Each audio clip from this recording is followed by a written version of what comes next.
যা গরম পড়েছে এই গরমে ডিটক্স ওয়াটার খেয়েই যেন আমি শান্তি পাই। তো আজকে বানাচ্ছি চিয়া ডিটক্স। তো চিয়া সিড নিয়ে নিলাম 2 টেবিল চামচ, আর লেবু নিয়ে নিলাম 1.5 খানা।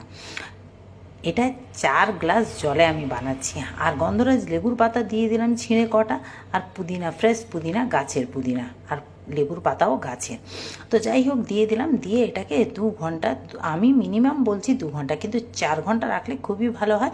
তো আমি 2 ঘন্টার জন্য এটা রাখবো। সকালেই বানাচ্ছি, রাতে বানিয়ে রাখলে আরও ভালো, সকাল থেকে উঠে খেতে পারবে। মানে সকালে আর্লি মর্নিং উঠেই 1 গ্লাস এটা খেয়ে নেবে, তো দেখবে সারা দিন একটা এনার্জি পাবে।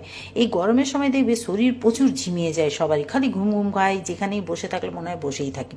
তো ডিটক্স ওয়াটার যদি খাও না, সেটা একদম কেটে যাবে, আর স্কিনটাও খুব গ্লো করবে। তো আমি সারাদিনে 2-3 লিটার খেয়ে নিই ডিটক্স ওয়াটার। তো তোমাদের কেমন লাগলো জানাতে ভুলো না, তোমরাও ট্রাই করে দেখো।